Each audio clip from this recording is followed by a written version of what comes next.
जय हिंद। आज की इस क्लास में हम लोग स्टार्ट कर रहे हैं क्लास 12th की फिजिक्स। और फिजिक्स में पहला चैप्टर हम लोग पढ़ रहे हैं वैद्युत आवेश तथा वैद्युत क्षेत्र के बारे में। फिजिक्स में जितने भी यूनिट है यानी इकाइयां हैं उसमें ये पहली इकाई है, मतलब इलेक्ट्रोस्टैटिक्स बोलते हैं इसको, यानी स्थिर वैद्युत के बारे में। जब आवेश विराम अवस्था में रहेगा तो वहां पे हम लोग बोलते हैं कि ये इलेक्ट्रोस्टैटिक्स के अंतर्गत आएगा। ठीक है। इलेक्ट्रोडायनामिक्स क्या होता है कि ये वैद्युत आवेश जब गति करने लग जाता है तो उसको बोलते हैं गतिक वैद्युतिकी, यानी चलने वाला वैद्युतिकी, जिसमें धारा वरा को पढ़ना होता है। ठीक है। इलेक्ट्रोडायनामिक्स में हम लोगों को विद्युत धारा के बारे में पढ़ना होगा, विभवांतर, प्रतिरोध के बारे में पढ़ना होगा, ये सब। और हम लोगों को पढ़ना है इलेक्ट्रोमैग्नेट के बारे में, यानी विद्युत चुंबक के बारे में। विद्युत चुंबक क्या होता है कि विद्युत के कारण जो चुंबक उत्पन्न होता है उसको बोलते हैं विद्युत चुंबक। तो पहला चैप्टर जो है ना हम लोगों का विद्युत आवेश तथा वैद्युत क्षेत्र, इसके अंतर्गत हम लोगों को पढ़ना है आवेश क्या चीज है। इसके अंतर्गत हम लोगों को कौन चीज पढ़ना है? आवेश के बारे में। आवेश किसे कहते हैं? तो आवेश क्या है, यानी वैद्युत आवेश किसे कहते हैं? इसको चार्ज बोलते हैं। क्या बोलते हैं? चार्ज। वैद्युत आवेश। वैद्युत आवेश को इलेक्ट्रोस्टैटिक्स के अंतर्गत पढ़ना है, यानी स्थिर वैद्युतिकी के बारे में। स्थिर वैद्युतिकी या स्थिर वैद्युत। स्थिर वैद्युत का मतलब चार्ज किस पे होना चाहिए? रेस्ट में। चार्ज किस में होना चाहिए? रेस्ट, यानी विराम में होना चाहिए। तो चलिए हम लोग स्टार्ट करते हैं पहले कि वैद्युत आवेश क्या चीज है। ठीक है। और ये पहला लेक्चर है क्लास 12th की फिजिक्स का, और धीरे धीरे हम समझेंगे कि क्या क्या चीज इसमें पढ़ना है। ठीक है। वैद्युत आवेश क्या है? वैद्युत आवेश किसे कहते हैं? तो वैद्युत आवेश समझने से पहले हम लोगों को समझना पड़ेगा इसके इतिहास के बारे में थोड़ा मोड़ा, कि कैसे कैसे वैद्युत आवेश उत्पन्न किया गया या कैसे लाया गया। ठीक है। सुनिए, आज से लगभग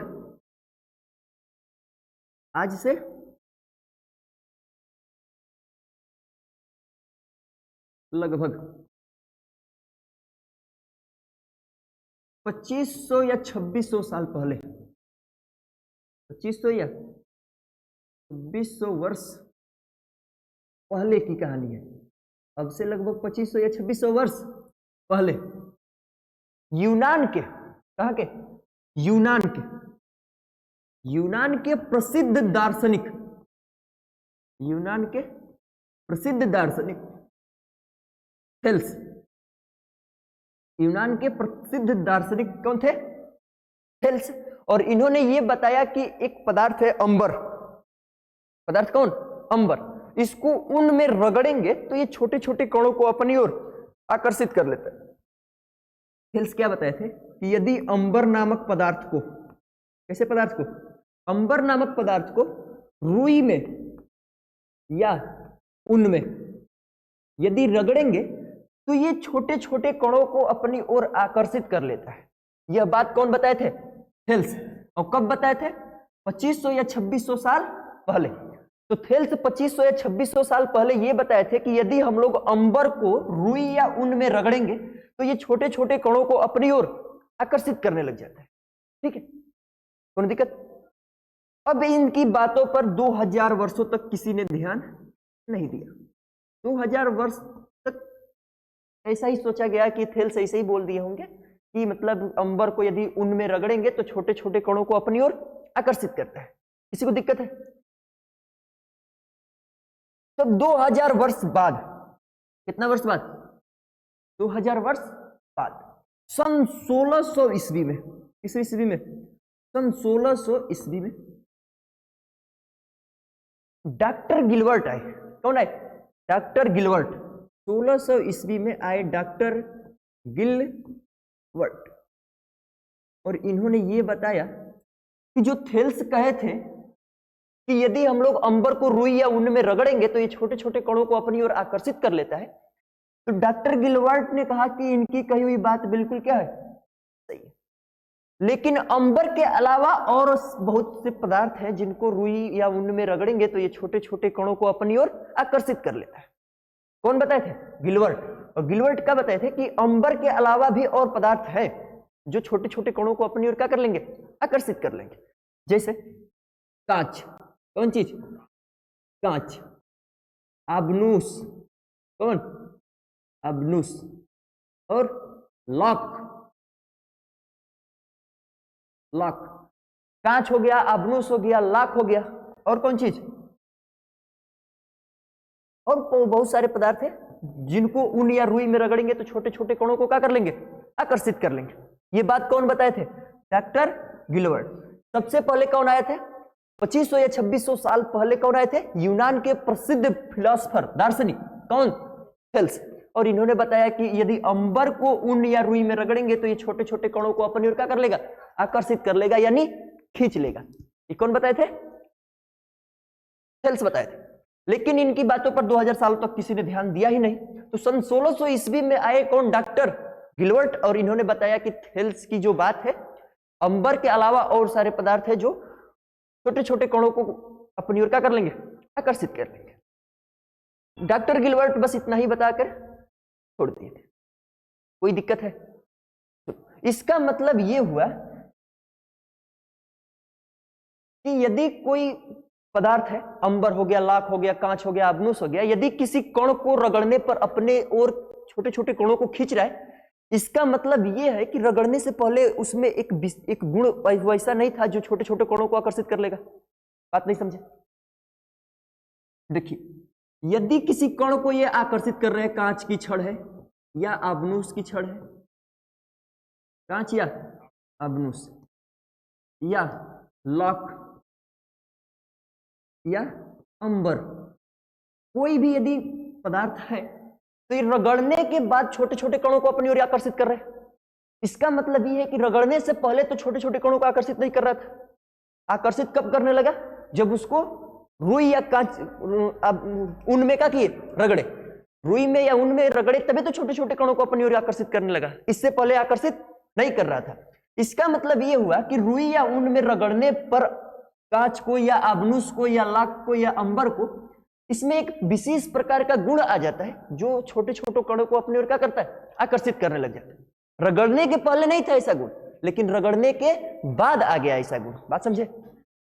रगड़ने से पहले उसमें ऐसा कोई गुण था नहीं कि जो छोटे छोटे कणों को अपनी ओर क्या कर पाए? आकर्षित कर पाए। लेकिन रगड़ने के बाद उसमें एक विशेष प्रकार का गुण आ गया जो छोटे छोटे कणों को अपनी ओर आकर्षित करने लगा। उस गुण को ही बोलते हैं, ऐसा गुण को बोलते हैं वैद्युत। क्या बोलते हैं? वैद्युतमय हो गई। यानी यदि कांच में ऐसा गुण आ गया तो बोल सकते हैं कि कांच कैसा हो गया? कांच में वह गुण यदि आ गया रगड़ने के बाद छोटे छोटे कणों को आकर्षित करने वाला, तो इसको बोलेंगे कि कांच का हो गया? वैद्युतमय हो गया। वैद्युतमय यानी इस कांच में अब क्या आ गया? वैद्युत आ गया। वैद्युत यानी उस गुण को ही क्या बोलते हैं? वैद्युत, जो छोटे छोटे कणों को क्या कर सके? आकर्षित करे। और किस कारण यह आया है? रगड़ने के कारण आया है। उसको ऊन या रुई में रगड़ने के कारण ही ना उसमें ऐसा गुण आया है। तब कांच को क्या बोलेंगे? कि वैद्युतमय हो गया। अबनुस में ऐसा गुण आ जाएगा तो बोलेंगे कि अबनुस वैद्युतमय हो गया, लाख वैद्युतमय हो गया, अंबर वैद्युतमय हो गया। समझ रहे हैं कि ना समझ रहे? और इसी गुण को, यह गुण यदि आ जाता है तो बोलेंगे कि यह वस्तु क्या हो गई? चार्ज हो गई। यह वस्तु क्या हो गई? चार्ज। चार्ज मतलब वस्तु क्या हो गई? आवेशित हो गई। हमें पूरा उम्मीद है कि आपको आवेश समझ में आ गया होगा कि आवेश क्या है। तो आवेश किसी वस्तु का वह गुण है। आवेश किसी वस्तु का वह गुण है। गुण ही कहां से आया? इसे रगड़े तब तो आया। ऊन में या रुई में रगड़े तब ना उसमें आवेशित करने का या आकर्षण करने का, खींचने का गुण आ गया। तो किसी वस्तु में ऐसा गुण आया कब? जब उसको रगड़े तब।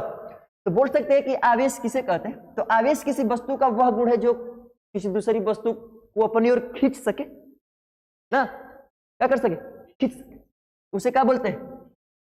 आवेश। ढकेल भी सकता है, ठीक ना? तो आगे समझेंगे इसको। तो कौन दिक्कत है इसमें? आवेश समझे क्या चीज है? सबसे पहले आवेश में कौन आए थे? आवेश की जानकारी यदि वैद्युत में बात करें तो इलेक्ट्रोस्टैटिक्स में सबसे पहले कौन आए थे? थेल्स। उसके बाद कौन आए थे? Doctor Gilbert.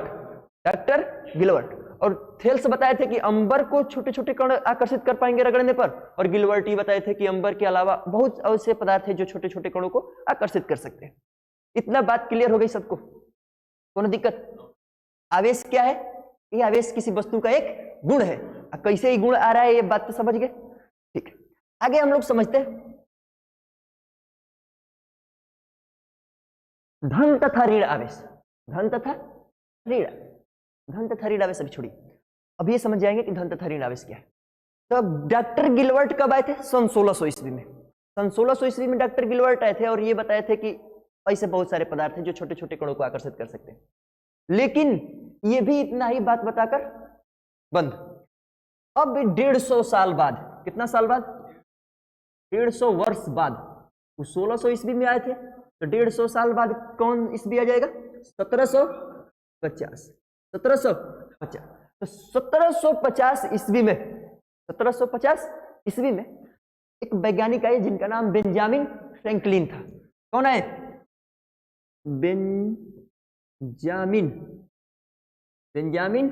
Franklin, Benjamin Franklin.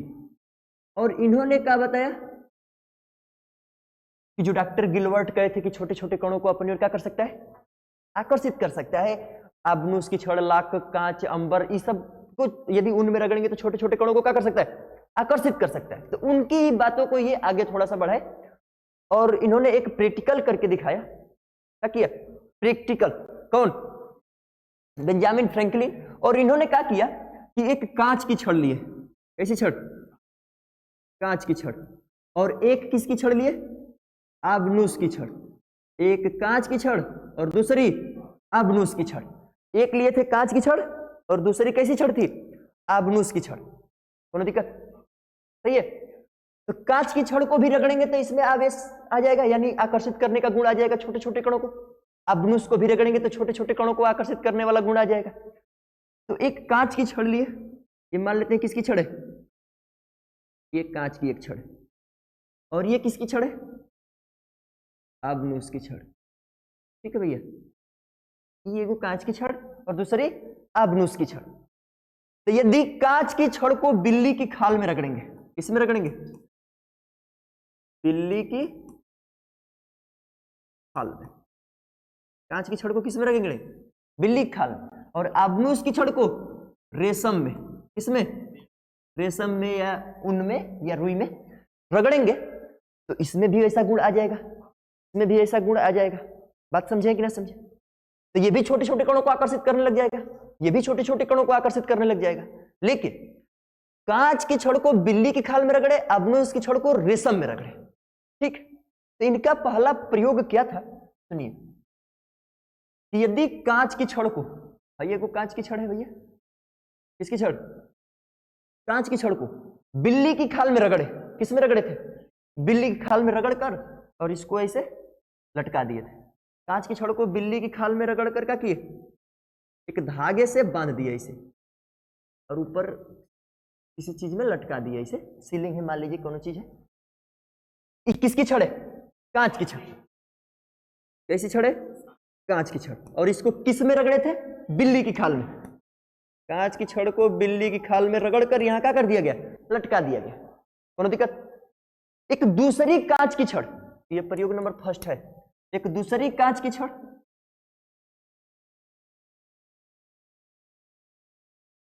एक है दूसरी कांच की छड़ और इसको भी किस में रगड़ा गया था? कांच की छड़ को बिल्ली की खाल में ही रगड़ा गया था। किसमें? बिल्ली की खाल में।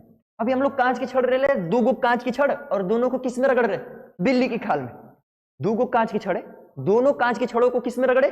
बिल्ली की खाल में रगड़े। ये प्रयोग हो रहा है, समझ रहे ना कैसे कैसे काम करेगा? ध्यान सुनो। तो दोनों को यदि रगड़ के पास में रखे, दोनों को रगड़ के कहां लाए? पास में। समझे? इन दोनों को यदि रगड़ के कांच की छड़ को बिल्ली की खाल में, फिर एक दूसरी कांच की छड़ को बिल्ली की खाल में रगड़ कर यदि इनको पास में लाए तो देखा गया कि ये दोनों एक दूसरे को ढकेल रही है। नीचे से दूरियां इनकी क्या हो रही है? बढ़ रही है। ये दोनों की दूरियां आपस में दूर होती जा रही है। मतलब कि ये कांच की छड़ और दूसरी कांच की छड़ दोनों को बिल्ली की खाल में रगड़े और पास लाए तो देखा गया कि इनकी दूरियां लगातार क्या हो रही है? इनकी दूरी बढ़ रही है। यानी पहले ऐसे था तो अब कैसे हो गया था? थोड़ा सा दूरी बढ़ गया था। समझ आ रहा है? अब देखिए, अब एक आबनूस की छड़ को लाया गया। किसकी छड़ को? आबनूस की छड़ को। और इसको किस में रगड़ा गया? रेशम में। आबनूस की छड़ को किस में रगड़ा गया? रेशम। बात को ध्यान से सुनिएगा, अग्नुस की छड़ को किस में रगड़ा गया? रेशम। ये छड़ किसकी है? अग्नुस की। दोनों छड़े की अग्नुस की है, यो अग्नुस की और ये भी अग्नुस की। तो दोनों अग्नुस की छड़ को यदि किस में रगड़ेंगे? रुई में या रेशम में। रुई या रेशम, दोनों अग्नुस की छड़ को रुई में या रेशम में रगड़ेंगे और रगड़ने के बाद इन दोनों को इसी के प्रकार पास लाएंगे। ठीक है, तो इनमें भी वैसा ही गुण देखा गया कि ये दोनों एक दूसरे को ढकेल रही है। समझे? दो गो कांच की छड़ दोनों एक दूसरे को ढकेल रही है, दोनों रेशम में रगड़ी हुई अग्नुस की छड़ एक दूसरे को ढकेल रही है। बात समझे कि ना समझे? कोनो दिक्कत? तो यदि कांच की छड़ दोनों एक दूसरे को ढकेल रही है, रेशम भी एक दूसरे को ढकेल रही है, तो अब ये सोचा गया कि क्यों ना एक कांच की छड़ और एक रेशम की छड़ में देखा जाए कि किस प्रकार का हो रहा है। मतलब दोनों, एक इसमें से कांच की छड़ निकाल लिया जाए और इसमें से एक अग्नुस की छड़ निकाल लिया जाए और दोनों को पास ला के देखा जाए कि क्या हो रहा है। क्लियर है? चलिए देखते हैं। ई किसकी छड़ है? किसी भी चीज की मान लेंगे, कांच की, और ये वाली अग्नुस की छड़ मान लेते हैं। ठीक है भैया, ई कांच की छड़ है और हई वाली अग्नुस की छड़। एक कांच की छड़ और दूसरी अग्नुस की छड़। इन दोनों को रगड़ के इसको किस में रगड़ेंगे? बिल्ली की खाल में। बिल्ली की खाल में, बिल्ली खाल मतलब बिल्ली के बाल में, और अग्नुस की छड़ का मतलब इसको किस में रगड़ेंगे? रेशम में। कोई दिक्कत? इनको भी ऐसा ही लटका दिया गया और पास में लाया गया ऐसे। तो देखा गया कि दोनों एक दूसरे को क्या कर लिए? एक दूसरे की ओर खींच जा रही है। क्या हो जा रही है? खींच जा रही है। मतलब देखा गया कि एक दूसरे को ये चिपकने की कोशिश कर रही है, एक दूसरे की ओर आने की कोशिश कर रहे हैं। कोनो दिक्कत? कोनो डाउट है? यानी दो गो कांच की छड़ को पास में लाएंगे, दो कांच की छड़ों को पास में लाएंगे तो ये दोनों एक दूसरे को ढकेल रहे थे। दो गो अग्नुस की छड़ को रेशम में रगड़ के पास में लाए तो ये भी एक दूसरे को ढकेल रहे थे, एक दूसरे को क्या कर रहे थे? ढकेल रहे। अब जब एक कांच की छड़ और एक अग्नुस की छड़ को पास में लाया गया तो ये एक दूसरे को क्या कर दिए? एक दूसरे की ओर खींच आ रहे थे, मतलब आकर्षित करने की कोशिश कर रहे थे। तो इससे ये स्पष्ट होता है, इससे स्पष्ट होता है, स्पष्ट होता है। इन प्रयोगों से क्या स्पष्ट होता है भैया? इससे ये स्पष्ट होता है कि रगड़ने से तो आवेशित हो रही है, लेकिन ये आवेश कितने तरह के हैं? दो तरह के। किसी भी वस्तु को उनमें, रेशम में, कोनो चीज में, लाख को, कांच को या अग्नुस को रगड़ेंगे तो उसमें आवेश तो आ जाएगा। ऐसा खींचने वाला गुण को ही क्या बोलते हैं? आवेश। ये तो पहले ही समझ गए थे। आवेश जो आ जाएगा तो इन प्रयोगों से यह स्पष्ट होता है कि कबो कबो खींच रहा है, कबो कबो ढकेल रहा है। यानी दोनों कांच कांच का रहेगा तो ढकेलेगा, दोनों अग्नुस अग्नुस का रहेगा तो वो ढकेलेगा। एगो कांच करेगा, एगो अग्नुस करेगा तो क्या करेगा? आकर्षित करेगा। समझ में आ रहा है? तो इससे यह स्पष्ट होता है कि जो आवेश की प्रकृति है कई प्रकार की है? दो प्रकार की। आवेश की प्रकृति कितना प्रकार की? दो। यानी आवेश दो प्रकार के होते हैं। कितने प्रकार के? दो प्रकार के। समझ में आ रहा है कि ना? एक तरह के तो है नहीं। एक तरह के यदि होते तो या तो खींचते एक दूसरे को, नहीं तो एक दूसरे को क्या करते? हमेशा ढकेलबे करते, नहीं तो हमेशा खींचबे ही करते। लेकिन ये एक बार खींच रहा है, एक बार ढकेल रहा है, तो इससे क्या स्पष्ट हो रहा है कि आवेश दो प्रकार के होते हैं। दो प्रकार के आवेश कितना प्रकार के? दो प्रकार के। ध्यान सुनिएगा, आवेश कितना प्रकार के? आवेश दो प्रकार के हैं। इससे क्या स्पष्ट हो रहा है? आवेश दो प्रकार के, आवेश दो प्रकार के हैं या होते हैं। सही है। पहले वाले आवेश को धन आवेश, कैसा आवेश? धन आवेश। और दूसरा का वाला को क्या बोलेंगे? ऋण आवेश। दूसरा वाला क्या बोलेंगे? ऋण आवेश। पहले वाले को धन आवेश और दूसरे वाले को ऋण आवेश कहते हैं। यानी धन आवेश का मतलब पॉजिटिव चार्ज। कैसे चार्ज? Positive charge. और दूसरा का वाला को बोलते हैं निगेटिव चार्ज। कैसे चार्ज? Negative charge. यानी एगो धन आवेश है और दूसरा का वाला ऋण आवेश है। देखिए धन आवेश और ऋण आवेश नाम क्यों रखा गया, इसके पीछे कोई लॉजिक नहीं है, मतलब क्यों ही इसको धन आवेश का दिए और क्यों ही ऋण आवेश का, बात समझे। उसके दिमाग में आया तो इसको धन आवेश और इसको क्या बोल दिया, ऋण आवेश बोल दिया, कोनो दिक्कत। ये नामकरण कौन किया था, आवेशों का नाम कौन रखा था, धन आवेश और ऋण आवेश, वही कौन प्रयोग कर रहा था, Benjamin Franklin. Benjamin Franklin, Benjamin Franklin ही आवेशों का नामकरण किए थे, धन आवेश और ऋण, यानी पॉजिटिव चार्ज और negative charge. Benjamin Franklin, Benjamin Franklin, Benjamin Franklin ही आवेशों का नामकरण किए थे और ये भी बताए थे कि आवेश कई प्रकार का होता है, दो प्रकार का। आवेश दो प्रकार के होते हैं, एक धन आवेश और एक ऋण आवेश होता है, कोई दिक्कत। और इसका नामकरण बेंजामिन फ्रैंकलिन खुद ही करे थे। इसमें किसी को डाउट है तो पूछ लीजिए, किसी को दिक्कत है। पहले क्या समझे थे हम लोग, इलेक्ट्रोस्टैटिक्स के मतलब बारे में, स्थिर आवेश के बारे में पढ़ना है, यानी चार्ज किस में रहना चाहिए, विराम में रहना चाहिए। फेल्स आए थे, उसके बाद डॉक्टर गिलबर्ट आए थे, फिर बेंजामिन फ्रैंकलिन आए थे, और हम लोग समझ गए कि धन आवेश और ऋण आवेश क्या है। यहां तक समझ गए बात, किसी को डाउट है, चलिए तब आगे। धनात्मक तथा ऋणात्मक आवेश वाहकों की परिकल्पना, धनात्मक तथा ऋणात्मक आवेश वाहकों की परिकल्पना सुनिए। यहां जो था ना धन आवेश तथा ऋण आवेश, इसमें कोई दिक्कत है, धन आवेश किसे कहते हैं, ऋण आवेश किसे कहते हैं। आवेश दो तरह के होते हैं, पहला वाला को धन आवेश और दूसरा वाला को ऋण आवेश। चलिए अब हम लोग समझते हैं धनात्मक तथा ऋणात्मक आवेश वाहकों की परिकल्पना। धनात्मक तथा ऋणात्मक आवेश वाहकों की परिकल्पना का मतलब हम लोग कल्पना करेंगे कि धनात्मक तथा ऋणात्मक आवेश वाहक, आवेश वाहक का मतलब, वाहक का मतलब ढोने वाला, वाहक का मतलब कैरियर, वाहक का मतलब ढोने वाला। आवेश को ढोता कौन है, एक जगह से दूसरी जगह पहुंचाता कौन है। तो चलिए समझते हैं आवेश वाहकों का ढोना, ठीक है। ध्यान सुनो, तो हम लोग जानते हैं कि दुनिया में जितनी भी वस्तुएं बनी है, जो भी वस्तु बनी है, ये बहुत सारे कणों से मिलकर बनी है, यानी बहुत सारे पदार्थों से मिलकर बनी होगी ना, बहुत ही सारा पदार्थ होगा ना। तो दुनिया में जितनी भी वस्तुएं बनी है बहुत सारे पदार्थों से मिलकर बनी है, कोई दिक्कत बोलिए। जितनी भी वस्तुएं हैं ये सब बहुत सारे पदार्थ से मिलकर, बहुत सारे कणों से मिलकर बनी है, बहुत कणों से मिलकर बनी।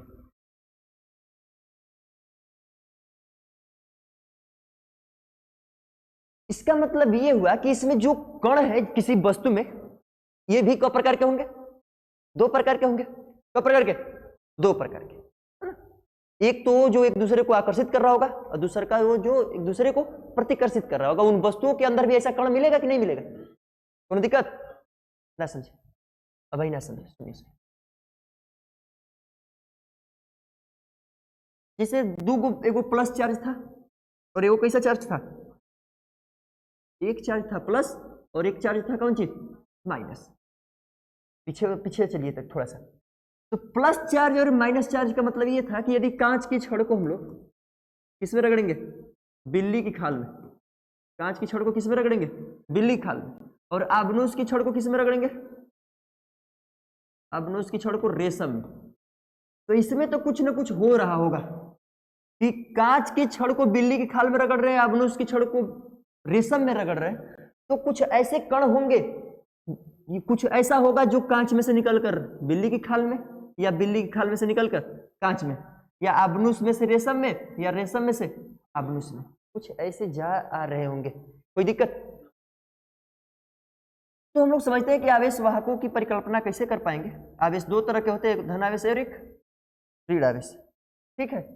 आवेश का प्रकार के दो प्रकार, और एक धन आवेश और एक ऋण आवेश। सुनिए, बहुत सारी वस्तुएं जो है वो बहुत सारे कणों से मिलकर बनी होंगी, बहुत ही कणों से मिलकर बनी होगी।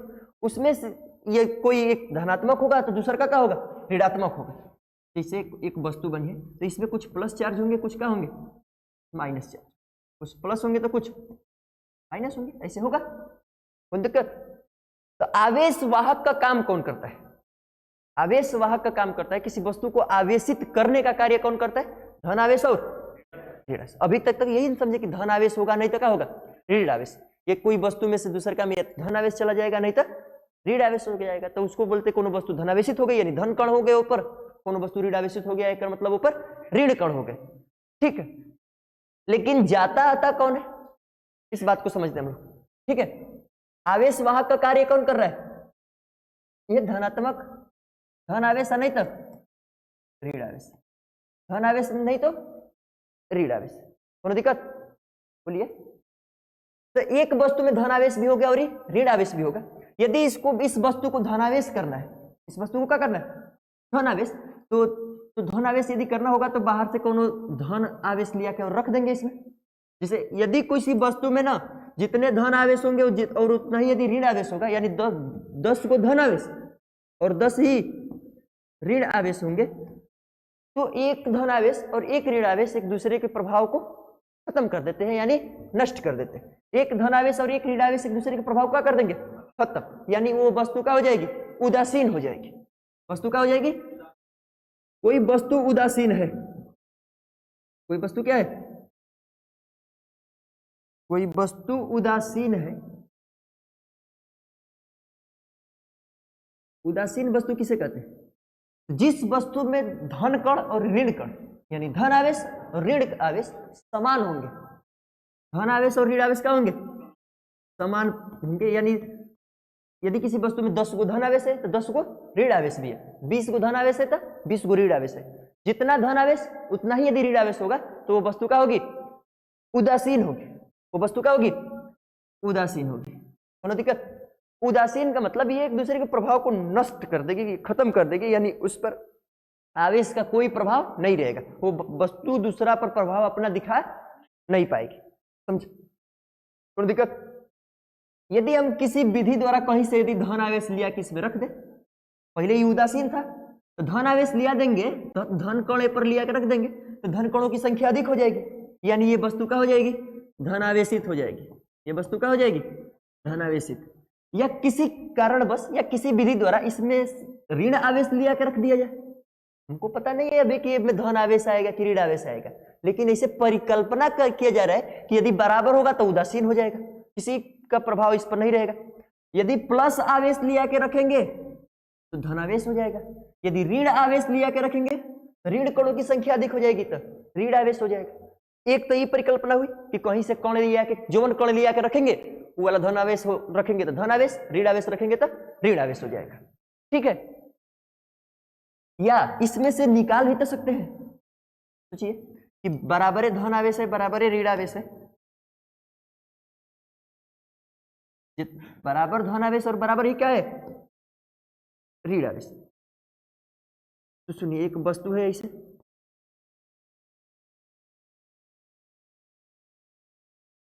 मान लीजिए कि धन आवेश और ऋण आवेश बराबर संख्या में, तो यदि इसमें से ऋण धन आवेश को बाहर निकाल दिया गया, धन आवेश को कहां निकाल दिया गया, बाहर, धन आवेश को कहां निकाल दिया गया, तो जब बाहर निकल जाएगा तो इसमें क्या बचेगा, तो वस्तु क्या हो जाएगी, ऋण आवेशित हो जाएगी ना।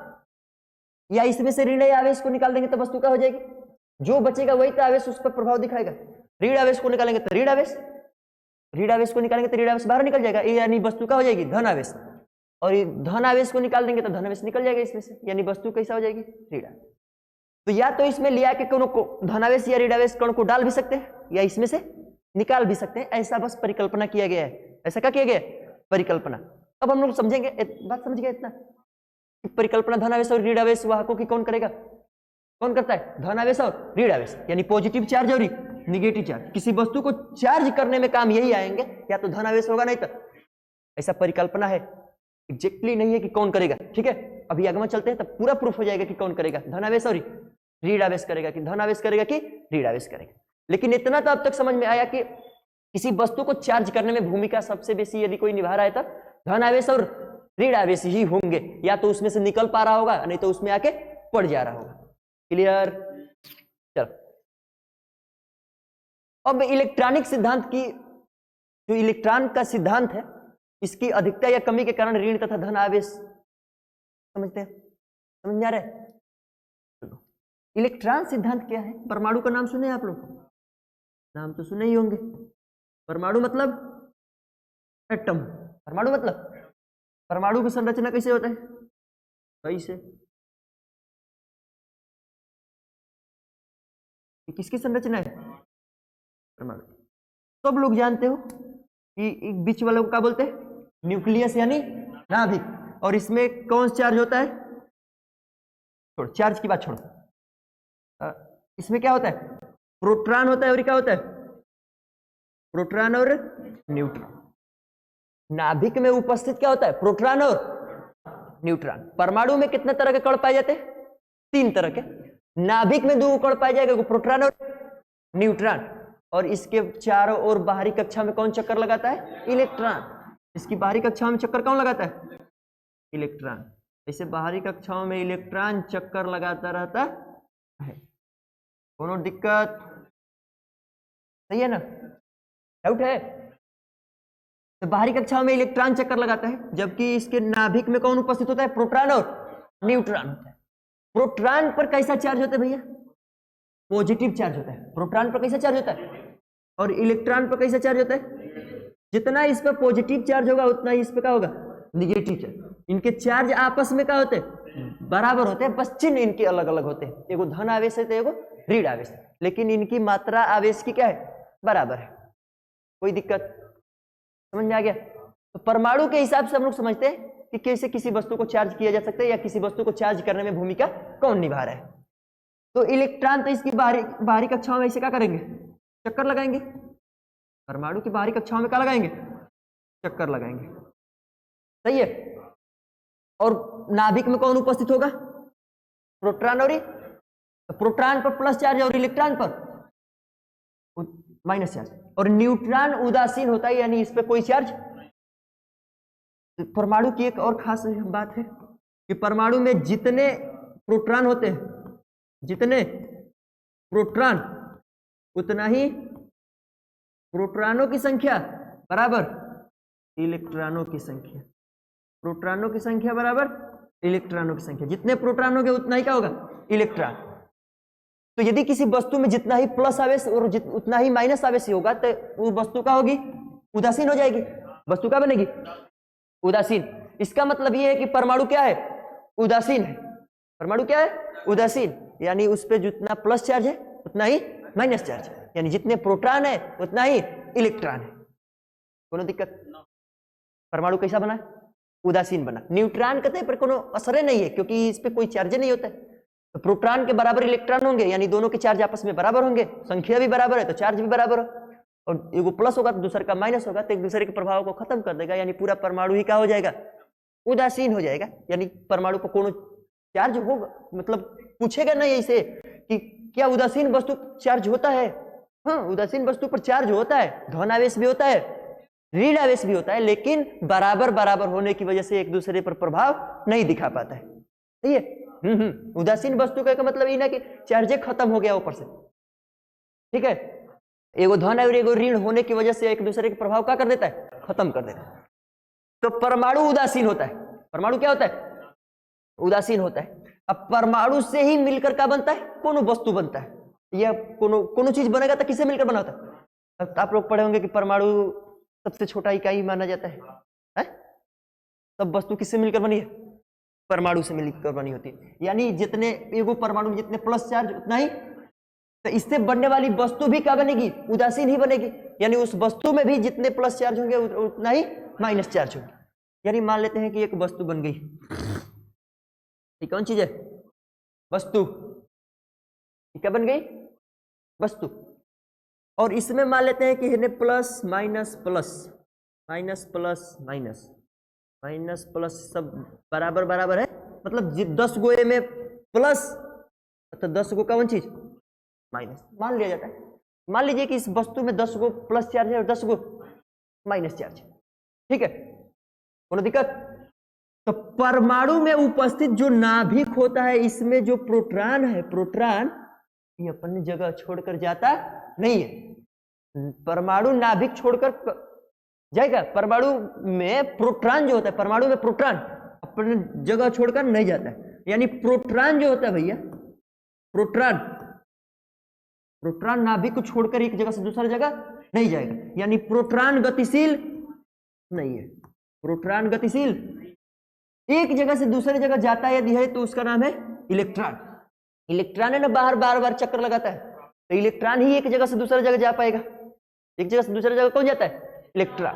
प्रोटॉन अपनी जगह छोड़ के नहीं जाएगा, इलेक्ट्रॉन एक जगह से दूसरी जगह जाएगा। एक वस्तु में से दूसरे का वस्तु में कौन जाएगा? इलेक्ट्रॉन। यानी इसका मतलब यह है कि प्रोटॉन जैब ही नहीं करेगा, प्रोटॉन एक जगह स्थित रहेगा, कोनो भी वस्तु में रहेगा तो क्या रहेगा? स्थित रहेगा। तो में से वस्तुओं में से निकल के कौन जाएगा? इलेक्ट्रॉन जाएगा। वस्तु में से निकल के कौन जाएगा? इलेक्ट्रॉन। तो जब एक वस्तु में से निकल के इलेक्ट्रॉन जाएगा, प्रोटॉन जैबे नहीं करेगा, तो इसका मतलब ऋण आवेश जा रहा है यार। इलेक्ट्रॉन पर कैसा चार्ज है? अब प्लस चार्ज किस पर होता है? प्रोटॉन पर। तो प्रोटॉन एक जगह रहेगा और इलेक्ट्रॉनों में से या तो निकल के दूसर का वस्तु में चल जाएगा या दूसर का वस्तु में से निकल के पहले का वस्तु में चला जाएगा। समझा गया कि ना? तो इलेक्ट्रॉन सिद्धांत के अनुसार हम लोग ये समझे कि यदि कोई वस्तु है और इसको चार्ज करना है तो या तो इसमें से इलेक्ट्रॉन को निकाल सकते हैं और नहीं तो बाहर से इलेक्ट्रॉन लिया के डाल सकते हैं। तो निकलेगा कौन? इलेक्ट्रॉन ही निकलेगा, प्रोटॉन नहीं निकलेगा। तो इलेक्ट्रॉन सिद्धांत से हम लोग का स्पष्ट हुआ कि यदि किसी वस्तु को चार्ज करना होगा, कोई भी वस्तु को चार्ज करना होगा, आवेशित करना होगा, तो या तो में से इलेक्ट्रॉन को निकाल देंगे और नहीं तो में इलेक्ट्रॉन लिया के डाल देंगे। देखिए कैसे।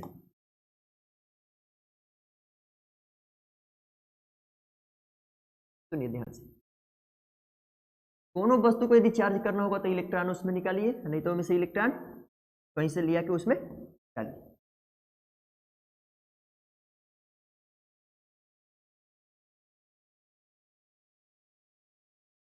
एक वस्तु है और इसमें जितना ही इलेक्ट्रॉन है उतना ही प्रोटॉन। प्रोटॉन अपनी जगह पर उपस्थित रहेंगे, एक जगह पर टिके रहेंगे। इलेक्ट्रॉन चक्कर लगाता है तो वो एक जगह से दूसरी जगह जा भी सकता है। सही है। तो यदि इस वस्तु को हम लोगों को धनावेशित करना है, क्या करना भैया? धनावेशित करना है। इस वस्तु पर प्लस चार्ज लाना है। प्लस चार्ज लाना है तो क्या करेंगे? हम लोग जानते हैं कि इसमें जितने प्लस चार्ज है उतना ही क्या है? माइनस चार्ज है। और एक दूसरे के प्रभाव को खत्म कर दे रहा होगा, यानी पूरा वस्तु उदासीन है। उदासीन वस्तु पर हम लोगों को क्या लाना है? धन आवेश। उदासीन वस्तु पर धन आवेश लाना है। तो इसमें से यदि इलेक्ट्रॉन को हम लोग निकाल देंगे, इनमें से बाहर आ, किसको निकाल देंगे? ध्यान लगा के सुनो। इस वस्तु में से यदि इलेक्ट्रॉन निकाल देंगे तो इसमें बचेगा कौन? प्रोटॉन। धन आवेश बचेगा।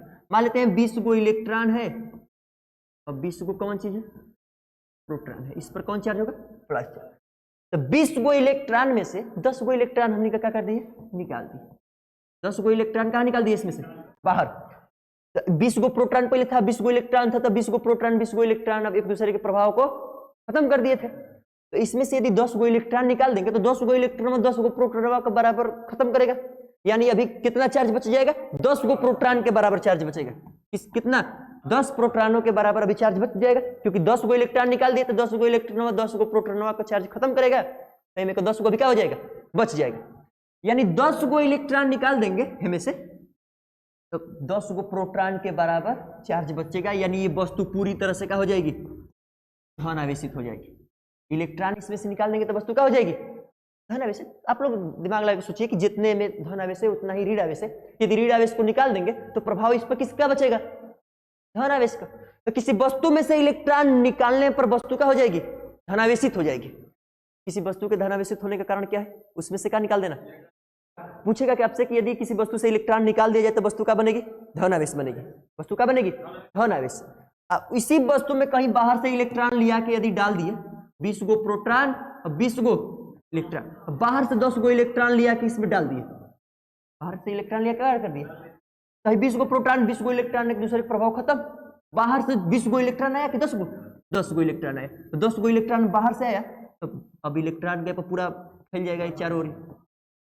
10 गो इलेक्ट्रॉन अधिक हो रहा है ना, इसके प्रभाव को खत्म कौन करेगा? प्रोटॉन। प्रोटॉन है करे प्रभाव को खत्म करते रह जाएगा। भाई 10 गो इलेक्ट्रॉन में अपन पूरा प्रभाव दिखाएगा। यानी बाहर से यदि इलेक्ट्रॉन लेके आएंगे तो वस्तु कैसा चार्ज हो जाएगी? यदि इसमें से इलेक्ट्रॉन को निकालेंगे तो वस्तु कैसा चार्ज बनेगी? बोलिए, किसी को दिक्कत है? तो किसी वस्तु के आवेशित होने का कारण क्या है? इलेक्ट्रॉन। इलेक्ट्रॉनिक सिद्धांत के अनुसार कौन है? इलेक्ट्रॉन ही है। पीछे हम लोग क्या समझ रहे थे? दोनों को समझ रहे थे कि इलेक्ट्रॉन भी हो सकता है, प्रोटॉन भी हो सकता है। वो परिकल्पना थी ना। तो किसी वस्तु के आवेशित होने का कारण क्या है? इलेक्ट्रॉन। किसी वस्तु के आवेशित होने का कारण क्या है? यदि हमको किसी वस्तु को धन आवेश करना है तो उसमें से इलेक्ट्रॉन निकालना होगा, और किसी वस्तु को ऋण आवेश करना है तो उसमें इलेक्ट्रॉन डालना होगा। दोनों बराबर हो जाएगा तो उदासीन हो जाएगा। दोनों यदि बराबर रहेगा तो एक दूसरे के प्रभाव को खत्म कर देगा, तो वस्तु अब दूसरे वस्तु पर अपना इफेक्ट नहीं डाल पाएगी। जी भैया, चले आगे, कोनो दिक्कत? अब क्या बच गया? अब बच गया प्रेरण द्वारा आवेशन। प्रेरण द्वारा आवेशन, हेलो, प्रेरण द्वारा आवेशन। एक बात याद रखना कि किसी वस्तु को, अबे पढ़ेंगे कि प्रेरण द्वारा आवेशन क्या होता है। किसी वस्तु को, कोई भी वस्तु, किसी वस्तु को आवेशित कितना प्रकार से किया जा सकता है? किसी वस्तु को आवेशित कितने प्रकार से कर सकते हैं? आवेशित करने का प्रकार क्या है? किसी वस्तु को आवेशित कितने प्रकार से कर सकते हैं?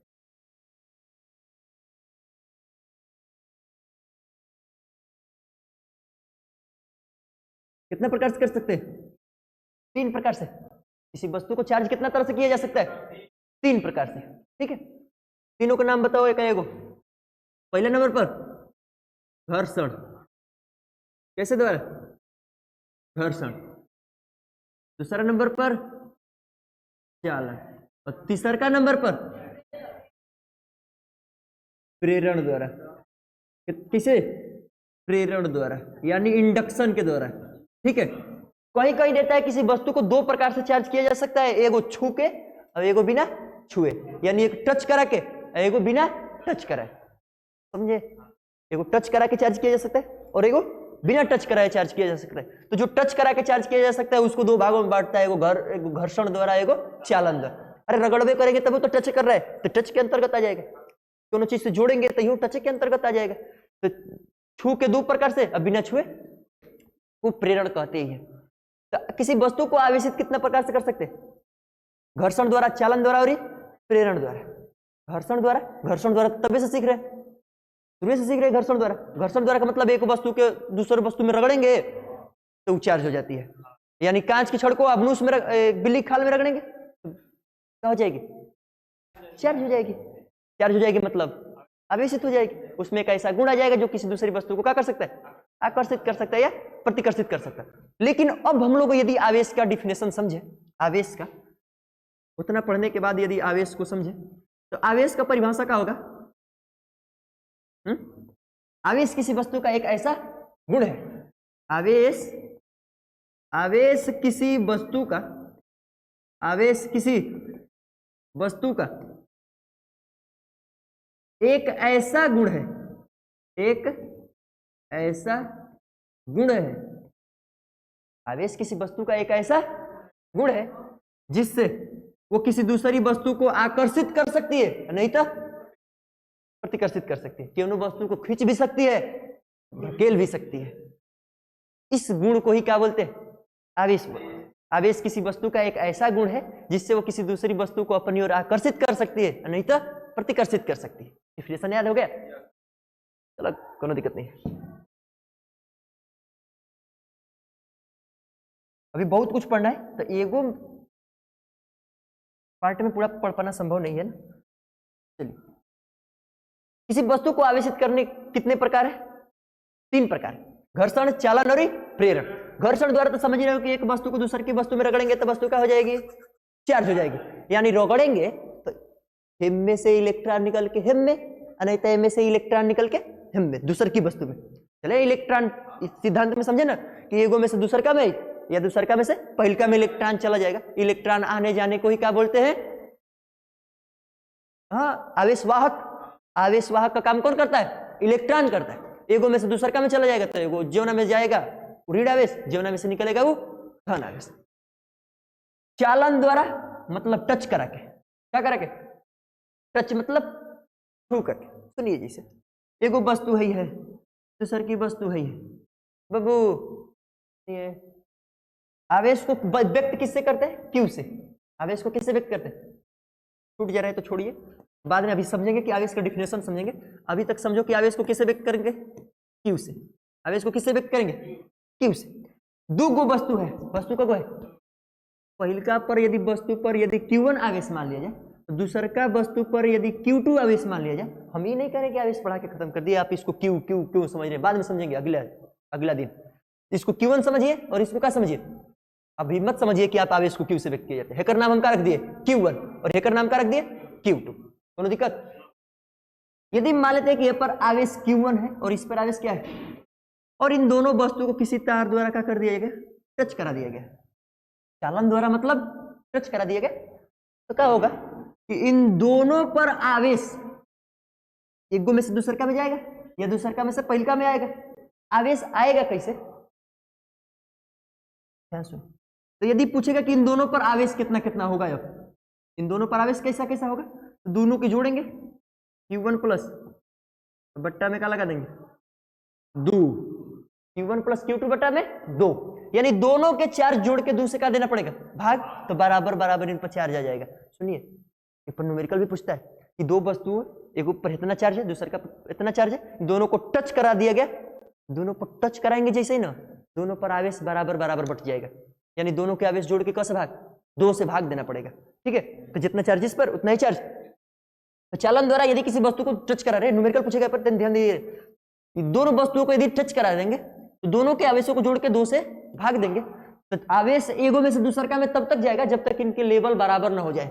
लेवल मतलब मात्रा दोनों का बराबर ना हो जाए। जैसे मान लो इनमें पानी भरा है, इनमें क्या भरा है भाई, पाइप लगा दिए, इनमें से क्या लगा दिए पाइप, तो इनमें से पानी तब तक इस पाइप में जाएगा, मतलब इस दूसरका वाला में, जब तक यहाँ है कर पानी यहाँ तक और यहाँ तक ना आ जाए, समझे हैं। दोनों के लेवल बराबर हो जाएंगे तब इनमें से हमें नहीं जाएगा, यानी अब स्थिर हो जाएगा। वैसे ही आवेश भी है कि इसमें से आवेश इसमें से इसमें तब तक जाएगा जब तक जितना आवेश हमें रहेगा उतने आवेश हमें ना हो जाए, समझे। आवेश यानी हम में यदि यहाँ तक हो गया, ह्यू में आवेश इतना हो गया, पानी की बात करें, पानी यहाँ तक दोनों को हो गया हो जाता है, तो पानी अब जाना एक में से दूसरे का में बंद हो जाता है ना, समझे। दोनों का लेवल बराबर हो जाएगा तब पानी एक में से दूसरे का में नहीं जाता है। हाई पूरा भरा है, हाई पूरा खाली है, तो इनमें से आधा निकल के हेकरी में चला जाएगा, समझे। यही तरह आवेश भी है कि यदि ई आवेशित है तो इसके आवेश इसमें तब तक जाएंगे जब तक ये दोनों की मात्रा बराबर। इसके पीछे विभव विभवांतर डिपेंड करता है, कौन चीज, तो अभी अभी अभी अभी मत समझिए, अगले चैप्टर में समझेंगे हम लोग, ठीक है। कोई दिक्कत, Q1 Q2 को जोड़ के किसे भाग देंगे 2 से। तो चालन द्वारा भी समझ गया। प्रेरण द्वारा हमने क्या आवेशन समझेगा, प्रेरण द्वारा क्या चीज होता है, यानी इंडक्शन द्वारा किसी वस्तु को कैसे चार्ज करेंगे, ठीक है। पीछे जो पढ़े कौन दिक्कत है, घबरा रहे हैं, टाइम ज्यादा हो गया क्या है, कम मिनट से क्लास चल रहा है, 1 घंटा हो गया पूरा, हाँ भाई बस एक ही टॉपिक है भाई, प्रेरण द्वारा किसी वस्तु को कैसे चार्ज करेंगे, बाद में समझेंगे इसको, चलो समझ लेते हैं। सुनिए, प्रेरण द्वारा किसी वस्तु को चार्ज करना, चालन मतलब टच करा के, अब प्रेरण को द्वारा मतलब बिना टच कराए। चलो सुनो, प्रेरण द्वारा आवेशन तो लिखेंगे कि जब किसी वस्तु को, जब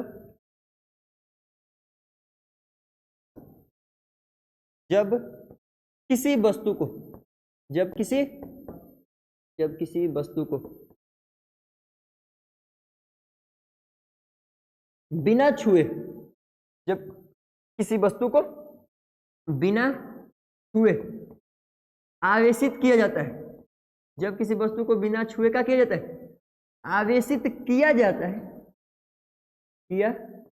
है, इसे क्या बोलेंगे, इस आवेशित करने की प्रक्रिया को, तरीका को क्या बोलते हैं, प्रेरण कहते हैं।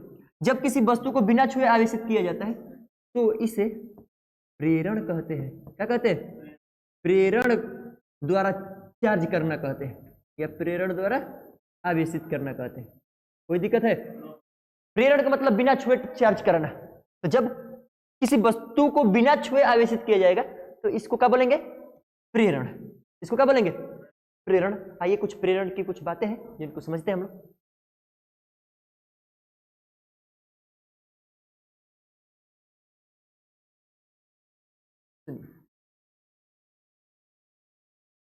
जैसे एक वस्तु है, कौन चीज है, तो इसमें कुछ प्लस चार्ज होंगे और कुछ माइनस चार्ज भी होंगे, होंगे कि ना होंगे? होंगे ना? ये सोच नहीं रहे, सोच रहे? तो इसमें जितना प्लस चार्ज होगा उतना ही माइनस चार्ज होगा। एक वस्तु ले ली हम लोग, उस वस्तु पर एक उतना ही प्लस चार्ज है जितना माइनस चार्ज। अब हम लोग इसको एक वैद्युत रोधी स्टैंड पर रख देंगे। वैद्युत रोधी स्टैंड का मतलब, हाँ इसमें वैद्युत प्रवाह नहीं होना चाहिए, प्लास्टिक का ले सकते हैं, लकड़ी का ले सकते हैं, मतलब जीवन में आवेश एक जगह से दूसरी जगह न जा पाए। तो एक वैद्युत रोधी स्टैंड पर एक गोलाकार वस्तु को या कोनो वस्तु को क्या किए, रखे हुए, जिसमें प्लस चार्ज और माइनस चार्ज समान रूप से वितरित है, फैला हुआ है अंदर। ठीक है, कोई दिक्कत? यदि इसके समीप, इसको प्रयोग नंबर फर्स्ट समझिए, यदि इसके समीप यदि कोई दूसरी वस्तु को ला रहे, के समीप किसको ला रहे, कोई दूसरी वस्तु को, और इस वस्तु में सिर्फ और सिर्फ क्या है, धन आवेश। इस वस्तु में क्या है, सिर्फ और सिर्फ धन आवेश है। ध्यान सुनो भैया, यदि किसी आवेशित वस्तु के समीप, यदि कोई आवेशित वस्तु के समीप कोई दूसरा आवेशित वस्तु ला देंगे तो उनके आवेश ध्रुवित हो जाते हैं। क्या हो जाते हैं? ध्रुवित। ध्रुवित का मतलब प्लस आवेश एक और माइनस आवेश, ध्रुवित मतलब अलग अलग बट जाना, सही है ना? जितना में प्लस आवेश रहेगा कुल एक जगह और दूसरे का आवेश माइनस आवेश एक जगह। जैसे है ये में पूरा भरा हुआ है, इसके समीप टच नहीं करना है, बस समीप लाना है, तभी तो प्रेरण होगा। इसके समीप लाएंगे तभी तो प्रेरण होगा। तो इसके समीप यदि कोई धन आवेश को लाएंगे तो ये अपना प्रभाव इस पर दिखाएगा। तो हमको पता है कि ये वो आवेश दूसरे का आवेश को क्या करेगा, खींचेगा। एक आवेश दूसरे का आवेश को क्या करता है, खींचता है। और हम लोगों को वहां समझ जाना चाहिए था ना कि समान प्रकार के आवेश एक दूसरे को प्रतिकर्षित करते हैं, विपरीत आवेश एक दूसरे को आकर्षित करते हैं। यानी दोनों आबनूस की छड़ थी, दोनों आबनूस की छड़ एक दूसरे को ढकेल रही थी, दोनों कांच की छड़ थी तब वो ढकेल रही थी। एक कांच एक आबनूस की लाए थे तो एक दूसरे को क्या कर लिया, आकर्षित कर लिया। यानी दोनों आबनूस, यानी दोनों एक समान, दोनों कांच दोनों एक समान, तो एक दूसरे को क्या कर रहा था, प्रतिकर्षित। और विपरीत एक कांच एक आबनूस था तो एक दूसरे को क्या कर लिया था, आकर्षित। यानी सुन उसी में चलो, यहां पढ़ रहे थे हम लोग, यही पे देखिए, बेंजामिन फ्रैंकलिन आवेश दो तरह के बताए थे, प्रयोग करके भी दिखाए थे। तो यहां हम लोग को ये लिखना था ना कि समान प्रकार के आवेश, कैसे समान प्रकार के आवेश, समान प्रकार के आवेश एक दूसरे को, समान प्रकार के आवेश एक दूसरे को प्रतिकर्षित करते हैं। समान प्रकार के आवेश एक दूसरे को क्या करते हैं, प्रतिकर्षित करते हैं। जबकि विपरीत आवेश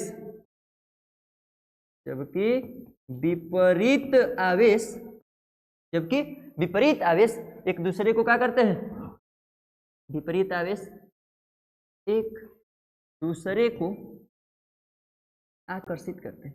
विपरीत आवेश एक दूसरे को क्या करते हैं, आकर्षित करते हैं। देख लीजिए यहीं पे, एक कांच की छड़ एक आबनूस की छड़ एक दूसरे को क्या कर रहा है, आकर्षित। यानी इस पर चार्ज दूसरा होगा, इस पर चार्ज दूसरा होगा।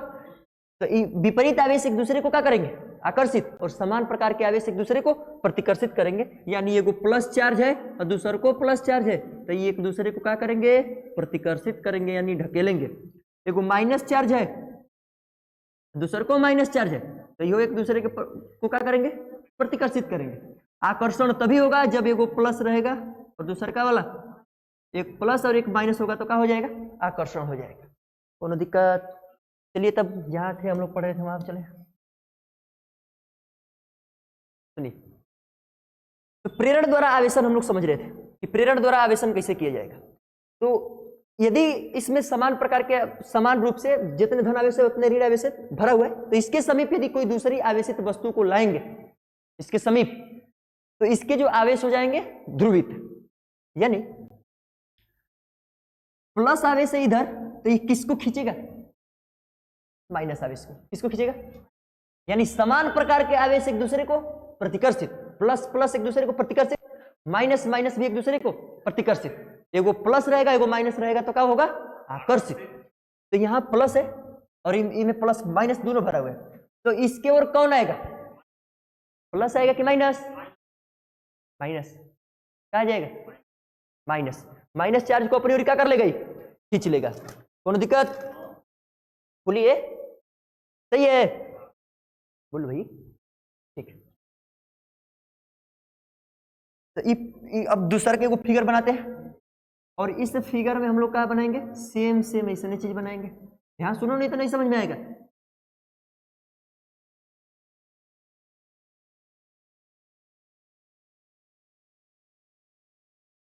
सुनिए, इधर क्या लिखेंगे? Plus plus. इसमें क्या लिखेंगे? Plus plus. तो जब आवेशित वस्तु के समीप दूसरी आवेशित वस्तु लाएंगे तो इसके आवेश ध्रुवित हो जाएंगे, यानी इधर प्लस चार्ज है तो ये में क्या आ जाएगा? सब इसके समीप कौन आ जाएगा? और जो प्लस चार्ज है दूसर का सिरा पर चला जाएगा। बात समझे है कि ना? वस्तु यही है, ये वाली वस्तु के समीप यदि कोई दूसरी वस्तु लाए हैं तो माइनस आवेश एक और प्लस आवेश एक। अब माइनस आवेश इधर क्यों आया? क्योंकि इधर प्लस चार्ज है, तो इधर कौन आएगा? क्योंकि प्लस माइनस एक दूसरे को क्या करेगा? अब प्लस वाला दूसरे सिरे पर चल जाएगा। कोनो दिक्कत? कोनो डाउट है? बोलो। चलिए, तो अब क्या करेंगे कि जो आवेश ध्रुवित हो गया है, ध्रुवित हो गया, हमने के प्रेरण द्वारा इसको चार्ज करना है। चार्ज या तो प्लस चार्ज करना होगा, नहीं तो माइनस चार्ज करना होगा। अब तीसरा प्रयोग में हम लोग ये करेंगे कि एकदम सेम इसी वस्तु को लेंगे। तीसरा का प्रयोग में ध्यान सुनो, इधर सब माइनस माइनस और इधर सब प्लस प्लस, और इधर क्या रखे थे? एगो दूसर वस्तु जो ना पर प्लस चार्ज था। ठीक है भैया, इसको क्या करेंगे कि इसके दूसरे सिरे को जमीन से टच करा देंगे। इसे टच करा देंगे, इसको बोलते हैं अर्थिंग। क्या बोलते हैं? अर्थिंग कराना मतलब समझे? यानी हाँ, जमीन में धंसा दिए। हाँ, एक क्यों छड़ द्वारा इसको इसके दूसरे सिरे को किसमें धंसा दिए? जमीन में धंसा दिए। कौन दिक्कत? तो इसके जो माइनस चार्ज है इधर है, प्लस चार्ज इधर है, तो जमीन में से आने वाला जो इलेक्ट्रॉन होगा इसके पूरे प्रभाव को क्या कर देगा? खत्म कर देगा। दिमाग लगा देखना, इसके प्रभाव को क्या कर देगा? खत्म। यानी इस वस्तु पर अब कौन चार्ज बच गया? सिर्फ और सिर्फ माइनस चार्ज। क्या कर देगा? माइनस चार्ज कर देगा। हमने के चार्ज करना है इसको, लेकिन कैसे चार्ज करना है? दोनों चार्ज करना होगा। तो इसके जो प्लस चार्ज होंगे खत्म हो जाएंगे। प्लस चार्ज क्या हो जाएंगे? इधर का प्लस इस माइनस को खींच रहा है, इधर रोके रखा है। आप इस वस्तु को हटाइएगा नहीं है भाई, नहीं तो पूरा माइनस में चल जाएगा जमीन में। अब क्या करेंगे? चौथा नंबर प्रयोग में, 4 नंबर में वस्तु वही रहेगी, इसके समीप कोनो दूसर आवेशित वस्तु को लाएंगे, रखे रहेंगे वैसे ही, और इसके जो माइनस चार्ज है इस सिरा पर रहेंगे और प्लस चार्ज इधर से खत्म सर। तो अब इस वस्तु को हटाने से पहले हम लोगों को अर्थिंग को क्या करना होगा? हटाना होगा। अर्थिंग हटा देंगे तो इसमें अब सिर्फ और सिर्फ कैसा चार्ज बच जाएगा? अब चारों तरफ आराम से क्या हो जाएगा? फैल जाएगा। अब इसको क्या कर देंगे? हटा देंगे, तो वस्तु कैसा चार्ज हो जाएगी? माइनस चार्ज हो जाएगी। बोलो भैया, दिक्कत है? डाउट है किसी को? है? समझे? किसी वस्तु को चार्ज किस प्रकार करेंगे? प्रेरण द्वारा। तो इसको एक वैद्युत रोधी स्टैंड पर रखेंगे जिससे आवेश नीचे न चला जाए जमीन में, और इसके समीप कोई दूसरी आवेशित वस्तु को लाएंगे तो इसके जो आवेश होंगे वो ध्रुवित हो जाएंगे, यानी -1 और +1। अब इसको तीसरा प्रयोग में क्या करेंगे कि इसके जो दूसरा सिरा है प्लस वाला को किस से जोड़ेंगे? अर्थिंग से। अर्थ करेंगे। क्या करेंगे? अर्थ। अर्थ मतलब जमीन से जोड़ेंगे। तो जमीन में से आने वाले इलेक्ट्रॉन इसके प्रोटॉन को यानी प्लस चार्ज को खत्म कर देंगे, और जब खत्म कर देंगे तो इसके अर्थिंग को अब हटा लिया जाएगा। हटा लेंगे, अब वही हटा देंगे, तभी वस्तु पर क्या बचेगा? यदि मान लिया जाए कि इसको पहले अर्थिंग हटाने से पहले ही इसको हटा दिया जाए तो सब इलेक्ट्रॉन वाक्य में चल जाएगा जमीन में, तो फिर वस्तु क्या हो जाएगी? अनावेशित हो जाएगी। सब मेहनत क्या हो जाएगा? बर्बाद हो जाएगा। तो प्रेरण समझ गए? प्रेरण द्वारा किसी वस्तु को कैसे चार्ज करेंगे? बिना टच कराए कैसे चार्ज करेंगे? क्लियर है? बिना टच कराए प्रेरण द्वारा कैसे चार्ज कर पाएंगे किसी वस्तु को? ठीक है, एक बार और समझाएं इसको, एक बार और ये सुनिए। इसमें समान प्रकार का आवेश है, प्लस और माइनस समान रूप से एगो दूसरा आवेश ले आएंगे तो इसके आवेश ध्रुवित हो जाएंगे, -1 और +1। इसको अर्थिंग कर देंगे तो इसके प्लस पूरा खत्म हो जाएंगे। अब बचेंगे कौन चीज? माइनस। इस प्रक्रिया द्वारा माइनस चार्ज को रख लिया जाएगा। ठीक, प्रेरण द्वारा भी चार्ज समझ गए, घर्षण द्वारा तो समझते ही, चालन द्वारा एगो में से दूसरे का में कनेक्ट करा के एगो में से दूसरे का में भेजा जा सकता है, कोई दिक्कत? अब क्या बच गया? अब बच गया वैद्युत आवेश तथा संरक्षण, वैद्युत आवेशों का संरक्षण, conservation of electric charge, conservation of electric charge, यानी किसी वस्तु को आवेश संरक्षण क्या कहलाता है, आवेश संरक्षण किसे कहते हैं, आवेश संरक्षण। तो सुनो ना भैया, आवेश संरक्षण ये है ना, जैसे ऊर्जा संरक्षण है ना, ऊर्जा संरक्षण, तो ऊर्जा को न तो उत्पन्न किया जा सकता है, न ही नष्ट किया जा सकता है, बल्कि एक रूप में से दूसरे का रूप में कन्वर्ट किया जा सकता है। जैसे विद्युत ऊर्जा है तो उसको ध्वनि ऊर्जा में, प्रकाश ऊर्जा में, उष्मीय ऊर्जा में कन्वर्ट किया जाता है ना, तो वहां भी ऊर्जा का संरक्षण था। लेकिन यहां हमने किस का संरक्षण पढ़ना है, वैद्युत आवेश का संरक्षण, यानी आवेश संरक्षण क्या है, कंजर्वेशन ऑफ चार्ज। सुनो एक बार दिमाग में लगाओ, कांच की छड़ है, किसमें रगड़े थे, बिल्ली की अबनूस की छड़ किसमें रगड़े थे, ऊन में रगड़े थे।